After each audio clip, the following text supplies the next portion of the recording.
और जो प्रकृति के साथ छेड़खानी करते हैं, उनकी जो प्रकृति हमें देती है उनकी सम्मान नहीं करते, उनकी रिस्पेक्ट नहीं करते, तो कहीं न कहीं वो हमें अपनी जगह प्रकृति जो है दिखाती है। आप सबने देखा होगा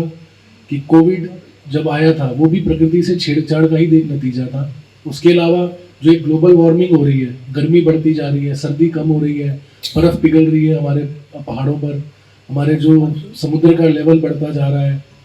आप देखो कि आज जो मार्च के महीने में इतनी गर्मी जैसे मई की गर्मी हो रही है, तो ये सब किसकी वजह से हो रहा है? ये हम सब की वजह से ही हो रहा है। युद्ध कहा जा रहा है ना जो होगा, वो और किसी चीज़ के लिए नहीं होगा, वो पानी के लिए ही होगा, क्योंकि पानी की कमी सबसे बड़ी आने वाले टाइम में हमारे लिए एक इशू बनेगी। और हम सबको जो हमारे ना राष्ट्रपिता महात्मा गांधी जी ने एक बहुत बड़ी बात कही थी कि इस प्रकृति में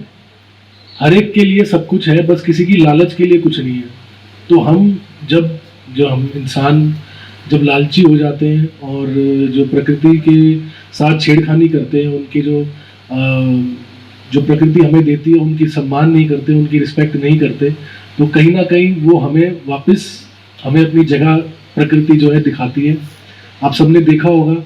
कि कोविड जब आया था वो भी प्रकृति से छेड़छाड़ का ही एक नतीजा था। उसके अलावा जो एक ग्लोबल वार्मिंग हो रही है, गर्मी बढ़ती जा रही है, सर्दी कम हो रही है, बर्फ़ पिघल रही है हमारे पहाड़ों पर, हमारे जो समुद्र का लेवल बढ़ता जा रहा है। आप देखो कि आज जो मार्च के महीने में इतनी गर्मी जैसे मई की गर्मी हो रही है, तो ये सब किसकी वजह से हो रहा है? ये हम सब की वजह से ही हो रहा है। हम इंसानों ने जो प्रकृति ने हमें दिया है, हम उसका सम्मान नहीं कर रहे, उसकी इज्जत नहीं कर रहे, और धीरे धीरे प्रकृति उस चीज़ का हमसे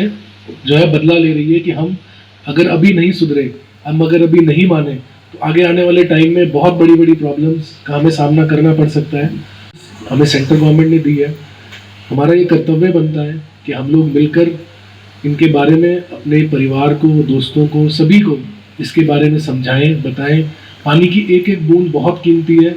हम जिस तरह से भी हमें पानी को बचाना चाहिए, चाहे वो रेन वाटर हार्वेस्टिंग करके, चाहे आप कुएं, बावड़ी, जो भी आपके आसपास के जितने भी हमारे पानी के स्रोत हैं उनको आप बचा सकें, उसमें पानी रिचार्ज करने की फैसिलिटी बना सकें, पानी को रीयूज़ कैसे कर सकें, बारिश के पानी को आप किस तरह से आप अपने काम में ला सकते हैं, उसको बचा सकते हैं। हमें सिर्फ उसी तरफ जो है फोकस करना पड़ेगा, वरना हमारी जो आने वाली जनरेशन है, जो आज हमारे यहाँ बच्चे बैठे हैं, हमारा भविष्य, उनके आगे की जो जनरेशन है, हो सकता है इनको साफ पानी नसीब में ना हो। तो मैं पूरी टीम को, जो हमारे यहाँ बीडीओ साहब, हमारे पीओ साहब, डीपीओ साहब सब बैठे हैं, आप सबने जो स्कीम्स है उसके लिए बहुत मेहनत करी। जहाँ जितने भी हमारे पब्लिक रिप्रेजेंटेटिव पंचायतें आई हैं, आप सबके सहयोग से हमें आगे भी ऐसा काम करना चाहिए। जितने भी बच्चे यहाँ बैठे हैं, आप अपने पेरेंट्स से, अपने जो जान पहचान वाले, अपने रिश्तेदार, सभी को इसके बारे में अवेयर करें, उन तक ये मैसेज पहुँचाएँ कि जल है तो कल है, वरना कल नहीं है, वरना हम बहुत बड़ी